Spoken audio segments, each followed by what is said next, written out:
Hello everyone, welcome to our channel question scientist. तो आज हम कंटिन्यू करने जा रहे हैं लाइट रिफ्लेक्शन एंड रिफ्लेक्शन का चौथा लेक्चर। आज के लेक्चर में जो हम टॉपिक डिस्कस करेंगे वो हम स्फेरिकल मिरर्स के बारे में बात करेंगे। हम rules of image formation by concave mirrors के बारे में बात करेंगे, image formation by concave mirrors के बारे में बात करेंगे और यूज ऑफ कॉनकेव मिरर्स के बारे में बात करेंगे। इससे पहले हमने प्लेन मिरर्स की बात की, रिफ्लेक्शन थ्रू प्लेन मिरर्स की बात की। इसके अलावा उससे पहले नेचर ऑफ लाइट के बारे में बात की। ठीक है, चलिए आगे बढ़ते हैं और स्टार्ट करते हैं आज का अपना topic, that is spherical mirrors. तो स्फेरिकल मिरर्स बेसिकली होते क्या है? स्फेरिकल मिरर्स हमारे पास ऐसे, अगर हम कंसिडर करें एक स्फेयर है और हमने उसमें से एक पार्ट काट के उसको पॉलिश करके रिफ्लेक्टिंग बना दिया, तो वो जो पार्ट होगा उसको हम बोलेंगे वो हमारा स्फेरिकल मिरर है। ठीक है, part mirror which is a part of a sphere. ठीक है, या एक reflecting surface which is a part of a sphere या consider can be considered as a part of sphere, उसको हम स्फेरिकल मिरर बेसिकली बोलते हैं। तो अगर हम यहाँ पे थोड़ा सा डिफाइन करें या लिखे तो हम क्या बोलेंगे? तो क्या होता है spherical mirror? Just a second. तो स्फेरिकल मिरर हम बोलेंगे reflecting part of A sphere, वो हमारा स्फेरिकल मिरर बन जाता है। सपोज कि ये एक स्फेयर है, मैंने क्या काम किया, मैंने कि ये पोर्शन इसका काट दिया और इसको यहाँ से पॉलिश कर दिया ताकि अंदर से रिफ्लेक्ट करे। इसको हम स्फेरिकल मिरर बोलेंगे। ठीक है। अब जो हमारे पास दो टाइप्स ऑफ स्फेरिकल मिरर्स होंगे, एक वो जिसकी अंदर वाली साइड, जहाँ पे जो मैंने इस डायग्राम में भी दिखाया, अंदर वाली साइड से रिफ्लेक्ट हो रहा हो, तो उसको हम कॉनकेव मिरर बोलेंगे। और अगर बाहर वाली साइड से ये हो रहा हो तो हम कॉन्वेक्स मिरर बोलेंगे। अब एक डेली लाइफ एग्जांपल मैं आपको बता देता हूँ। चम्मच आपके पास होगा, ठीक है। अगर आप चम्मच को देखोगे, जो उसका पहले एक साइड होता है अंदर की तरफ बल्ज्ड इनवर्ट्स होता है, तो उस वाले पोर्शन को के थ्रू वो एक्ट करता है कॉनकेव मिरर। ठीक है। और अगर उसके बाहर वाले साइड से हम देखें तो वो एक्ट करता है एज अ कॉन्वेक्स मिरर। यहाँ पे हमने कुछ डेफिनेशन भी लिखी है कॉन्वेक्स और कॉनकेव मिरर की, वो हम थोड़ा गो थ्रू करते हैं। स्फेरिकल मिरर, पहली बात यह है वो स्फेरिकल मिरर होगा whose reflecting surface is curved inwards, that is the faces towards the center of sphere, उसको हम क्या बोलते हैं? उसको हम कॉनकेव मिरर बोलते हैं। और ये उसकी डायग्राम है, यहाँ से ये पॉलिश करके और यहाँ से ये जो ये वाला साइड होगा यहाँ से ये रिफ्लेक्ट करेगा। और ऐसा spherical mirror whose reflecting surface is curved outwards is called a concave convex mirror, उसको हम कॉन्वेक्स, ये यहाँ से पॉलिश्ड है और ये वाला पार्ट जो है ये यहाँ से क्या होगा, रिफ्लेक्ट करेगा। ठीक है। आगे बात करते हैं। अब हमारा स्फेरिकल मिरर जो होता है उसके कुछ पार्ट्स होते हैं। ठीक है, तो अगर हम देखें, हमने बोला स्फेरिकल मिरर है तो एक स्फेयर होगा। ठीक है, मैंने बनाया हुआ भी है, लेकिन मैं अलग से पहले डिस्कस करूंगा। ठीक है, तो इस स्फेयर की पहली चीज क्या होगी? इसका एक सेंटर होगा। ठीक है, ये इसका सेंटर होगा और इसकी इस बाउंड्री से कोई डिस्टेंस होगी जिसका उसको हम रेडियस बोलेंगे। ठीक है, ये दो चीजें होंगी। अब अगर मैं इसी स्फेयर का ये वाला पोर्शन क्या कर दूं, सिल्वर कर दूं, इसको मिरर बना दूं और अंदर वाला पोर्शन इसका रिफ्लेक्टिंग बन जाएगा, तो ये क्या बन गया? एक कनकेव मिरर। अब हम पार्ट्स ऑफ कनकेव मिरर की पहले बात करेंगे। तो देखिए, अब जो पॉइंट होता है, जो इस का सेंटर होता है, इस रिफ्लेक्टिंग पार्ट जो यहाँ से बनाया हमने, इसका जो ये सेंटर होगा, इसी को हम क्या बोलते हैं? इसको पोल बोलते हैं। क्या बोलते हैं? पोल बोलते हैं। और जो ये पूरा स्फेयर था, इसका जो सेंटर होता है, इसको हम सेंटर ऑफ कर्वेचर बोलते हैं। इसको हम क्या बोलते हैं? इसको सेंटर ऑफ कर्वेचर बोलते हैं। इसके बाद जो ये डिस्टेंस होती है इस सेंटर ऑफ कर्वेचर से इस पोल तक, इसको हम रेडियस ऑफ कर्वेचर बोलते हैं। रेडियस ऑफ कर्वेचर बोलते हैं। ठीक है, यहाँ पे डायग्राम दिखाई भी गई है, इसमें भी हम डिस्कस करेंगे। देखिए, ये हमारा स्फेरिकल मिरर वाला पोर्शन है, तो इसका ये जो सेंटर है इसको हमने क्या बोला है? पोल बोला है। जो ये हमारा पूरा स्फेयर है, इसके सेंटर को हमने क्या बोला है? सेंटर ऑफ कर्वेचर बोला है। और जो लाइन इन दोनों में से पास हो रही है, इन दोनों को ज्वाइन करा रही है, इसको हम प्रिंसिपल एक्सिस बोलते हैं। क्या बोलते हैं? प्रिंसिपल एक्सिस बोलते हैं। और जो डिस्टेंस है from the curvature to the pole, इसको हम क्या बोलते हैं? रेडियस ऑफ कर्वेचर बोलते हैं। ठीक है, ये हमारे कनकेव मिरर के पार्ट्स है। अब जो कन्वेक्स मिरर है उसकी कोई डिफरेंस नहीं है, वो भी ऑलमोस्ट सेम ही है। देख ही लेते हैं। तो देखिए यहाँ पे क्या है ये हमारा स्फेरिकल मिरर है, ठीक है। इसको अंदर से सिल्वर किया गया है ताकि बाहर से रिफ्लेक्ट करे, ठीक है। तो लेकिन पार्ट जो इसके रहेंगे वो सेम ही रहेंगे। इसका जो सेंटर रहेगा उसको हम पोल बोलेंगे, जो इसके स्फेयर का सेंटर रहेगा उसको हम सेंटर ऑफ कर्वेचर बोलेंगे, इन दो की डिस्टेंस को हम रेडियस ऑफ कर्वेचर बोलेंगे, और इनसे जो पास लाइन हो रही हो हॉरिजॉन्टल एक्सिस उसको हम क्या बोलेंगे? प्रिंसिपल एक्सिस बोलेंगे। ठीक है, आगे बढ़ते हैं और बात करते हैं terms related to spherical mirrors की। तो हमने देखा कि एक पार्ट है, जो हमने पार्ट्स ऑफ स्फेरिकल मिरर्स देखे, उनकी हम बात करते हैं। तो पहली जो चीज हमने देखी थी that was the centre of the mirror, और उस ज्योमेट्रिकल सेंटर को हम क्या बोलते हैं? पोल बोलते हैं। तो पोल को अगर हम डिफाइन करें, हम क्या डिफाइन करते हैं? It is the geometric centre of the reflecting surface of a spherical mirror. तो जो भी रिफ्लेक्टिंग स्फेरिकल मिरर की रिफ्लेक्टिंग सरफेस होती है, उसका जो ज्योमेट्रिकल सेंटर होता है उसी को हम पोल बोलते हैं। दूसरी चीज, द सेंटर ऑफ कर्वेचर की हम बात करते हैं। तो the centre of the sphere of which the mirror is a part, उसको बोलते हैं हम क्या? Centre of curvature. हम द सेंटर ऑफ द, यहाँ पे मिसिंग है स्फीयर, ठीक है, of which the spherical mirror is a part, उसको हम क्या बोलते हैं? सेंटर ऑफ कर्वेचर बोलते हैं। ठीक है, अब जो लाइन इन दोनों में से पास हो रही थी, that's pole and centre of curvature, उसको हमने क्या बोला था? Principal axis. तो क्या बोल रहे हैं हम? The line joining centre of curvature and the pole, इसको हमने क्या बोला है? इसको हमने प्रिंसिपल एक्सिस बोला है। अब जो ये डिस्टेंस होती है, कौन सी डिस्टेंस? जो इफेक्टिव डायमीटर होता है, ये अगर हमारी, ऐसे मैं दिखा दूं, ये अगर स्फेयर है, ठीक है, लेकिन हमने इस वाले पोर्शन को मैंने सिल्वर करके मिरर बना दिया है। जो ये डिस्टेंस है यहां से इस पॉइंट तक, इसको हम क्या बोलते हैं? इसको हम अपर्चर बोलते हैं। It's known as the aperture. वो अपर्चर बेसिकली क्या होता है? Effective diameter of the reflecting area का जो इफेक्टिव डायमीटर होता है उसी को हम क्या बोलते हैं? अपर्चर बोलते हैं। अब इस अपर्चर का क्या काम है? अगर हम देखिए, जो इंटेंसिटी ऑफ इमेज होती है वो इस अपर्चर पे डिपेंड करती है। इस अपर्चर का जितना एरिया होगा वही हमारी रिफ्लेक्टिव, वो हमारी इंटेंसिटी, वैसी ही हमारी इंटेंसिटी इमेज की होगी। तो हम बोलेंगे there is a direct proportionality between the aperture and the reflecting, between the area of the aperture and the intensity of image. तो मैं ऐसे लिख सकता हूं कि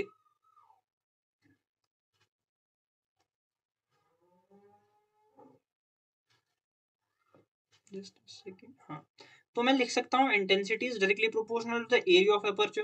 लेकिन अगर मैं एरिया की बात करूँ, ये किसके बराबर होगा? तो अगर मैं देखूं, अगर ये सपोज ये एरिया डी डिस्टेंस है यहाँ से लेके यहाँ तक इसके, तो ये हाफ कितना होगा? d/2, जो कि हमारा रेडियस होगा। और हमारा रेडियस ऑफ स्फेरिकल पार्ट कितना होता है? पाई आर स्क्वायर होता है। तो मैं लिख सकता हूँ पाई d/2 का होल स्क्वायर। तो मैं यहाँ से लिख सकता हूँ ना, I is directly proportional to pi d²/4। तो यहाँ से मैं I is directly proportional to D square, क्योंकि पाई और 4 कांस्टेंट है। तो मैं बोल सकता हूँ कि जो हमारी इंटेंसिटी ऑफ इमेज होती है वो क्या होती है? वो डायरेक्टली प्रोपोर्शनल होती है to the square of the aperture, directly proportional to the square of the aperture.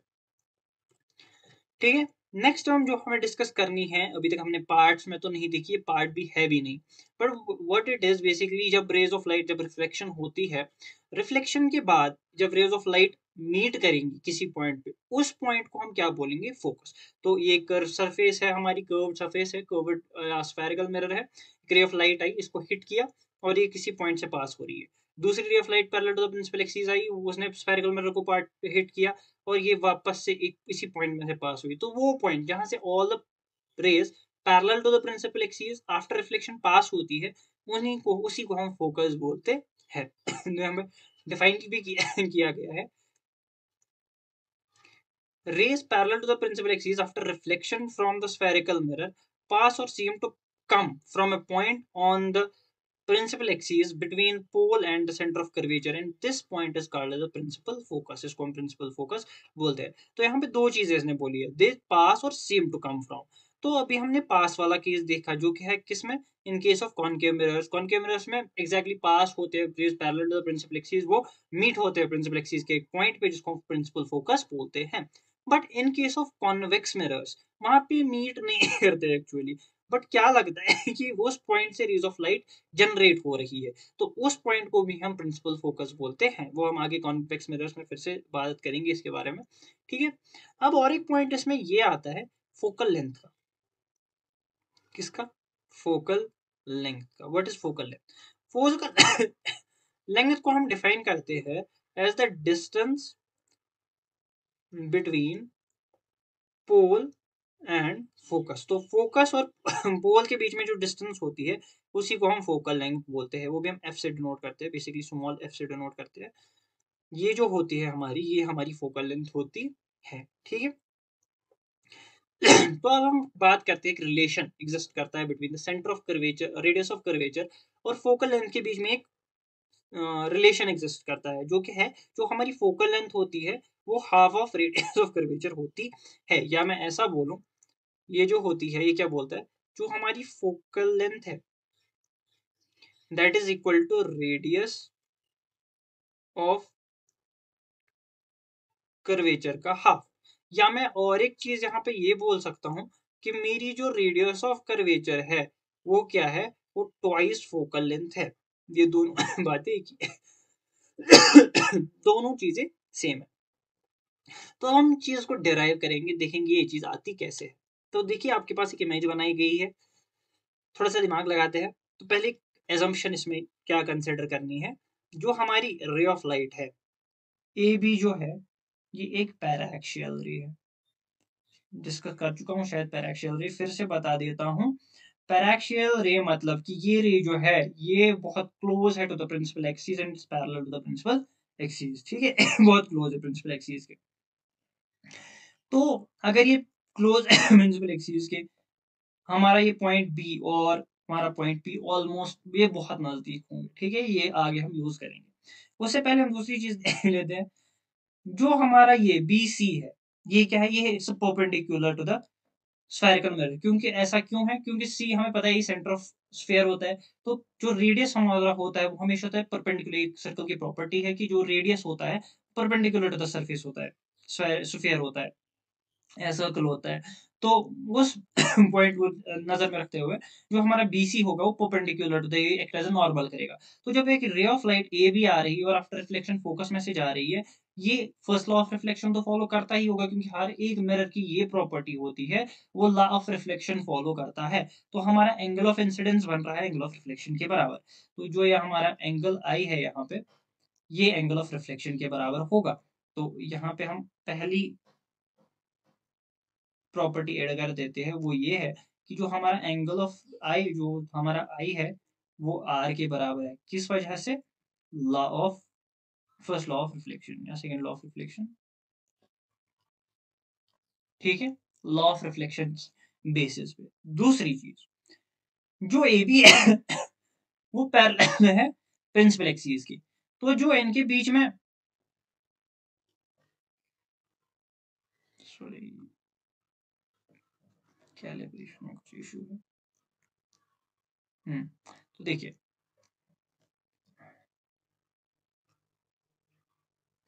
तो जो ये पॉइंट है यहाँ पे, जो ये रे है, ये और प्रिंसिपल एक्सिस एक दूसरे के पैरेलल है, और जो ये सी भी है ये एक एज अ ट्रांसफर सेलेक्ट करती है।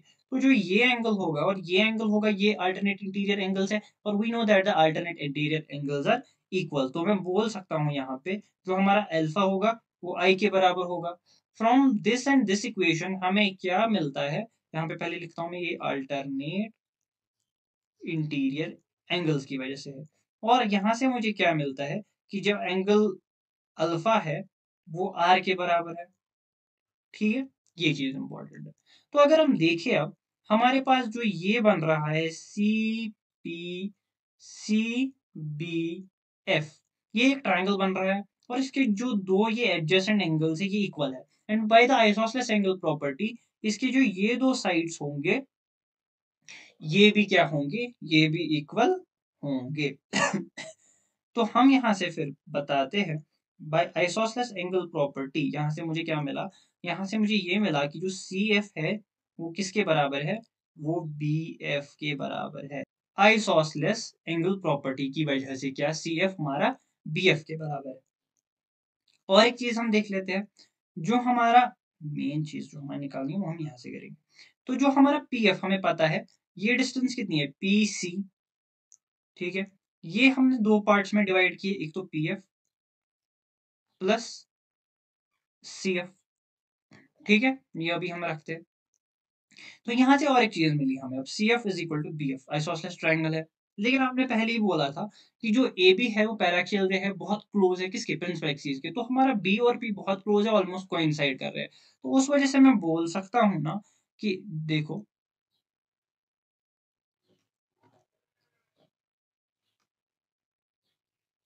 देखो ये पॉइंट अगर यहाँ पे आ गया, सपोज ये यहाँ था बी, ये पी यहाँ पे था, ये एफ यहाँ पे था। तो अगर मैं ये नीचे ला रहा हूँ, नीचे ला रहा हूँ, नीचे ला रहा हूँ, अब बी और पी एक ही जगह पे आ गए, तो ये बी पी किसके बराबर आएगा, सॉरी एफ पी किसके बराबर आएगा, बी एफ के बराबर आएगा। P F is equal to B F, तो हमारा पी एफ और बी एफ सेम आ गए। तो अगर हमारा P F is equal to B F आ गया, तो यहाँ से बी एफ कॉमन है दोनों में, तो मैं लिख सकता हूँ ना C F is equal to P F, ठीक है। C F is equal to P F, C F is equal to P F. तो अगर सी एफ पी एफ के बराबर है तो मैं पी सी को लिख सकता हूँ ना P F plus P F, ठीक। अब हम बात करते हैं जो हमारा पी सी है, दिस इज द पोल से सेंटर ऑफ कर्वेचर तक की डिस्टेंस, और इसको हम बोलते हैं, इसी को हम क्या बोलते हैं, इसको हम बोलते हैं रेडियस ऑफ कर्वेचर। और जो पी एफ है हमारा, वो हमारी फोकल लेंथ है, वो हमारी फोकल लेंथ है। तो हमारा रेडियस ऑफ कर्वेचर किसके बराबर आया, ट्वाइस फोकल लेंथ। या मैं बोल सकता हूँ जो हमारी फोकल लेंथ होगी वो half of radius of curvature के बराबर होगी। तो यहाँ से हमारी रिलेशन, यहाँ से हमारी ये रिलेशन प्रूव हो गई, ठीक है। तो एक बार रिपीट कर देता हूँ मैं पूरा प्रोसीजर मैंने किया क्या। पहले मैंने कंसिडर किया कि ए बी एक पैराक्सियल रे है, ठीक है। और उसके बाद हमने देखा कि by the law of reflection जो अगर ना एंगल ऑफ इंसिडेंस और एंगल ऑफ रिफ्लेक्शन एंगल आई और आर इक्वल है।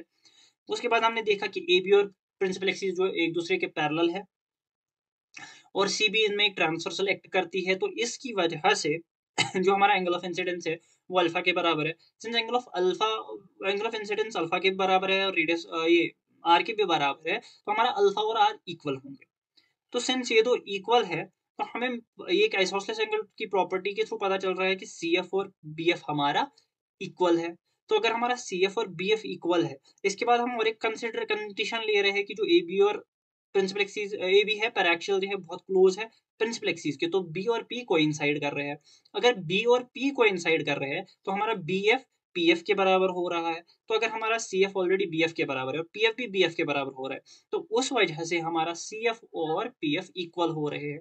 इसके बाद हमें पता है कि पी सी जो हमारा रेडियस ऑफ कर्वेचर है वो C F plus P F के बराबर है, और हमें ये भी पता है कि सी एफ और पी एफ इक्वल है। तो मैं लिख सकता हूँ कि पी सी हमारा जो रेडियस ऑफ कर्वेचर है वो P F two times P F के बराबर है, जिसका मतलब है पी एफ हमारा फोकल लेंथ है, तो हमारा radius of curvature twice focal length के बराबर है।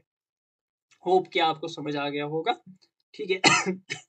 आगे चलते हैं और बात करते हैं नेक्स्ट टॉपिक की, that is rules of image formation. Rules of image formation में क्या है, हमारे पास चार रूल्स है, बेसिकली तीन ही रूल्स है जो में से बेसिकली हम यूज करते हैं।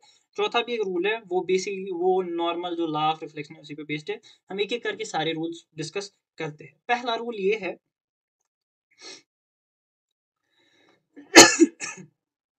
एक रे ऑफ लाइट जो पैरेलल हो प्रिंसिपल एक्सिस की, जब वो रिफ्लेक्ट करेगी वो किस कहाँ से जाएगी, वो फोकस में से जाएगी, ठीक है। Ray of light passing parallel to the principal axis after reflection passes through the focus. ये पॉइंट लिख लेते हैं, ray of light passing through principal axis, oh sorry, passing parallel to principal axis,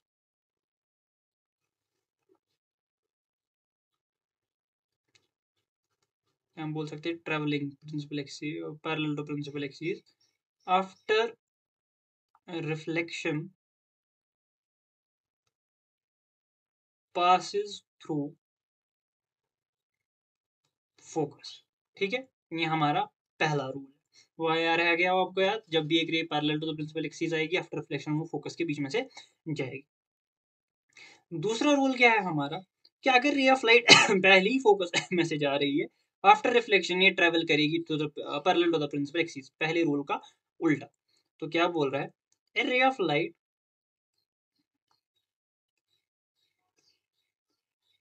passing through focus after reflection travels parallel to principal axis. After reflection ये principal axis के parallel pass करती है। ठीक है ये हमारा दूसरा रूल है। तो पहला रूल था जब भी एक रे ऑफ लाइट पैरेलल आएगी आफ्टर रिफ्लेक्शन फोकस में से जाएगी। अब दूसरा रूल ये है जब भी एक लाइट फोकस में से आएगी आफ्टर रिफ्लेक्शन पैरेलल जाएगी। समझ आया? आगे बढ़ते हैं। आगे नेक्स्ट रूल क्या है कि एक रे ऑफ लाइट जब सेंटर ऑफ कर्वेचर में से जाएगी वो अपनी पाथ वो अनडिविएटेड रहेगी, वो रिट्रेस करेगी अपनी पाथ। तो क्या होगा हमारा तीसरा रूल कि a ray of light passing through center of curvature retraces its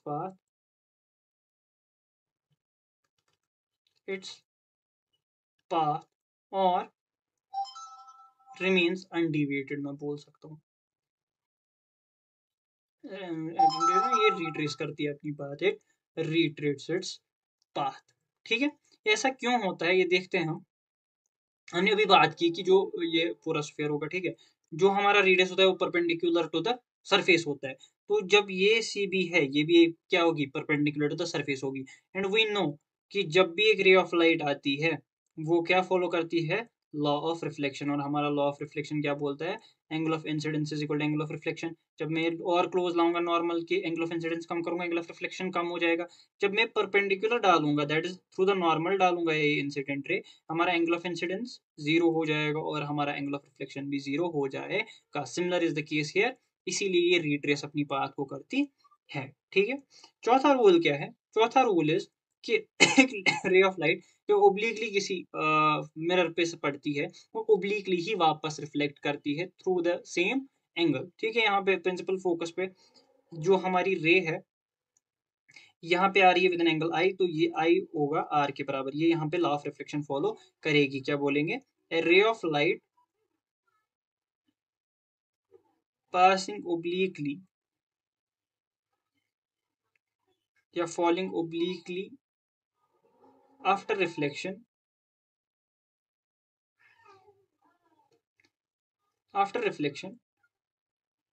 travels obliquely, ये वापस क्या ओब्लिकली ही जाएगी, ओब्लिकली ही जाएगी following the law of reflection. तो चारों रूल मैं रिपीट कर देता हूँ। पहला रूल, जब ray of light principal axis आएगी फोकस में से जाएगी। जब रे ऑफ लाइट फोकस में से जाएगी parallel to the principal axis जाएगी आफ्टर रिफ्लेक्शन। तीसरा रूल, जब सेंटर ऑफ कर्वेचर से जाएगी अनडिविएटेड रहेगी, रिट्रेस करेगी अपनी पाथ को। एंड लास्ट रूल, कि अगर ओब्लिकली पड़ रही है वापस ओब्लिकली ही जाएगी उसी एंगल के साथ जो वो नॉर्मल के साथ बना रही थी। That is the angle of reflection, law of reflection follow होगा। अब बात करते हैं इमेज फॉर्मेशन में, इमेजेस कैसे बनती है कॉनकेव मिरर्स में। ठीक है तो होप कि आप पहले रूल्स देख के खुद एक बार ट्राई कर लोगे। सारे इमेज फॉर्मेशन में आपको क्या क्या केसेस लेने हैं वो मैं बता देता हूँ। जो आपको एक तो इन्फिनिटी पे लेना है, बिहाइंड सेंटर ऑफ कर्वेचर लेना है, इसके बाद सेंटर ऑफ कर्वेचर पे लेना है, between centre of curvature and focus लेना है, फोकस पे लेना है, और बिटवीन पोल एंड फोकस लेना है। ये 4 केसेस इसमें करने हैं। ये आप ट्राई करोगे, मैं भी दिखा रहा हूँ, लेकिन आप वीडियो को पॉज करके इन चीजों को ट्राई करोगे। तो देखते हैं हमारा ये इमेज कैसे बनेगी जब हमारी इन्फिनिटी पे होगी। तो देखो, जब इन्फिनिटी पे है तो रेज पैरेलल आ रही है ऑलमोस्ट, जब रेज पैरेलल आएगी तो सारी फोकस में से ही जाएंगी, फोकस में से जाएंगी, जो सेंटर ऑफ कर्वेचर से आएगी वो वापस सेंटर ऑफ कर्वेचर से जाएगी, तो ये फोकस पे मीट करेंगे। तो जो हमारी इमेज कहाँ पे बनेगी, वो फोकस पे बनेगी। दूसरी बात कि कैसी इमेज बनेगी, हाईली डिमिनिश्ड इमेज बनेगी, हाईली डिमिनिश्ड इमेज बनेगी, या हम बोल सकते हैं ये पॉइंट साइजेड इमेज बनेगी, ये पॉइंट साइजेड इमेज बनेगी, ये पॉइंट साइजेड इमेज बनेगी। इसके बाद हम क्या बोल सकते हैं कि ये जो इमेज है ये हमारी रियल इमेज है। क्यों रियल इमेज है, क्योंकि ये उस पॉइंट पे मीट कर रहे हैं। किस पॉइंट पे मीट कर रहे हैं ये एक्चुअल में मीट कर रहे हैं। और सिंस ये हाईली डिमिनिश होगी, लेकिन ये इन्वर्टेड इमेज होगी। क्या होगी, इन्वर्टेड इमेज होगी। ठीक है, अब बात करते हैं, अब हम अपने ऑब्जेक्ट को आगे लाते हैं और सेंटर ऑफ कर्वेचर के थोड़ा पीछे रखते हैं, behind the centre of curvature रखते हैं। तो यहाँ पे क्या होगा, सिमिलरली हम इमेज फॉर्मेशन करेंगे by the laws of friction, जो कि आप खुद करोगे, ट्राई करोगे। जब रे पैरेलल आएगी तो फोकस में से जाएगी, जब रे सेंटर ऑफ कर्वेचर में से आएगी तो सेंटर ऑफ कर्वेचर से वापस जाएगी, तो इस पॉइंट पे मीट करेगी। तो जो हमारा ये बी डैश ए डैश इमेज बन रही है, इसकी क्या प्रॉपर्टीज होंगी, पहले तो ये कहाँ बनेगी, centre of curvature and focus के बीच में से बनेगी। ठीक है, दूसरी चीज, ये इमेज कैसी होगी, रियल होगी। क्यों रियल होगी, क्योंकि एक पॉइंट पे ये दोनों सच में मीट कर रहे हैं। इसके बाद जो इमेज है ये क्या होगी, ये स्मॉल होगी, आई मीन की डिमिनिश्ड होगी, ये डिमिनिश्ड इमेज होगी।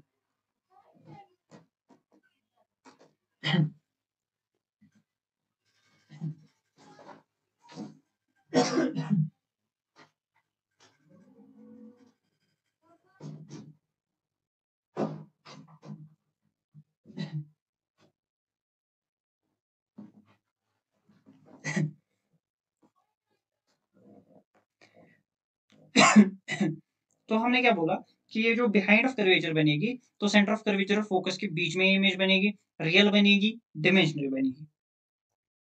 और जो ये इमेज होगी ये क्या होगी, इन्वर्टेड होगी। ठीक है, ऑलमोस्ट ऑल रियल, जो खाली ऑलमोस्ट नहीं, सारी जो भी रियल इमेज होती है वो इन्वर्टेड होती है। आगे बढ़ते हैं और बात करते हैं जब हमारी इमेज कहाँ पे होगी, सेंटर ऑफ कर्वेचर पे होगी, सेंटर ऑफ कर्वेचर पे होगी। तो इस केस में क्या होगा, रे ऑफ लाइट आ रही है, थ्रू द फोकस जा रही है और यहाँ पे मीट कर रही है, और जब फोकस में से ही पहले जा रही है तो वापस से इस पॉइंट पे मीट कर रही है, तो जो हमारी बी डैश ए डैश इमेज बन रही है वो सेंटर ऑफ कर्वेचर पे ही बन रही है।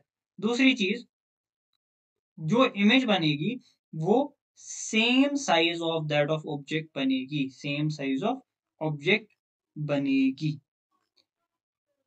इसके अलावा और एक चीज इसमें ये है कि ये रियल इमेज बनेगी क्योंकि सच में मीट कर रहे हैं, और इन्वर्टेड इमेज बनेगी जैसा कि आप डायग्राम में देख रहे हो। इसके बाद जब हम अब आगे और लाएंगे अपने ऑब्जेक्ट को और उसको सेंटर ऑफ कर्वेचर और फोकस के बीच में रखेंगे, ऐसे रेज ऑफ लाइट पास होंगी, तो और हमारी इमेज जो बनेगी वो कहाँ पे बनेगी ये बिहाइंड, ओ सॉरी, यहाँ पे लिख लेता हूँ,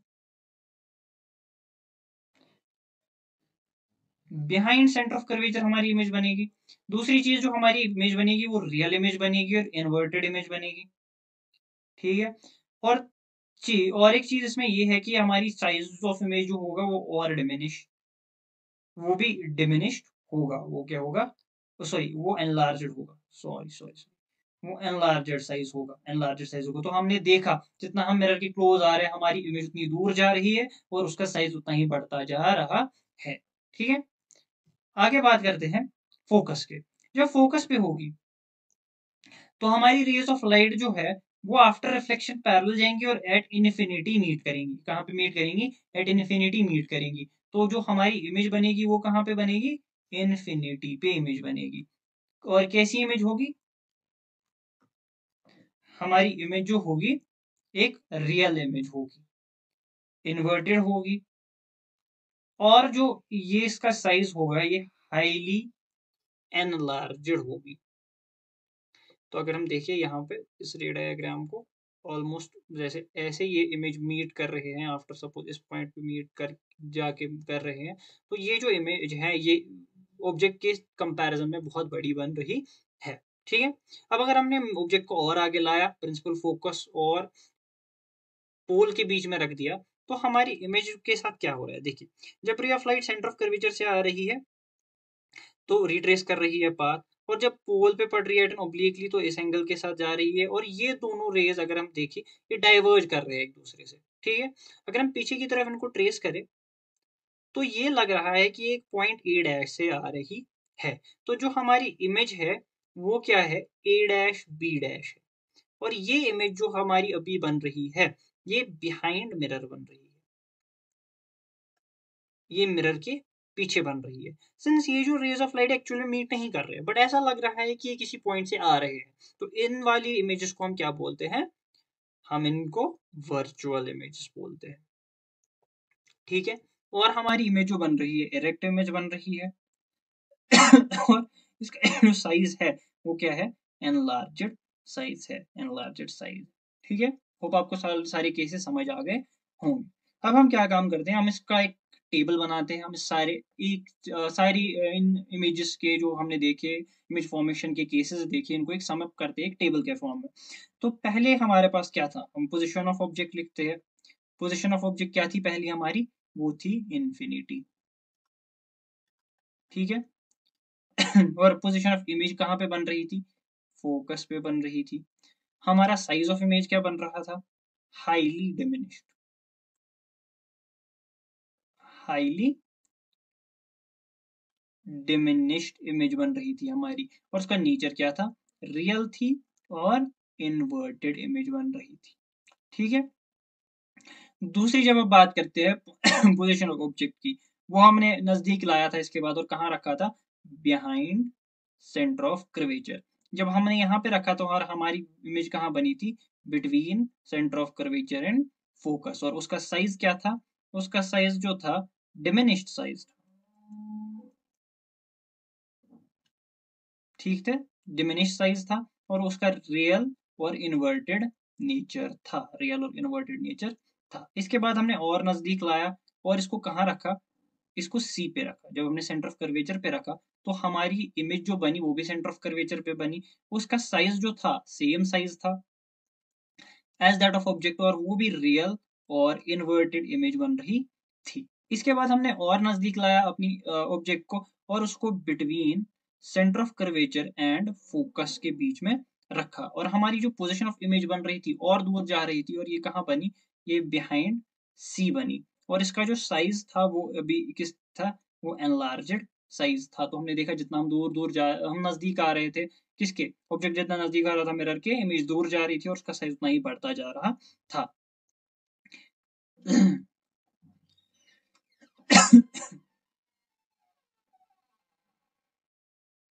तो उसका जो नेचर था क्या था, वो भी रियल इमेज थी और इन्वर्टेड इमेज थी, रियल और इन्वर्टेड इमेज थी। इसके बाद क्या हुआ कि जब हमने बिटवीन कहा, बिटवीन सी एंड एफ हमने देख लिया, इसके बाद फोकस पे बना ली, तो वो हमारी इमेज जो बन रही थी वो इन्फिनिटी पे बन रही थी।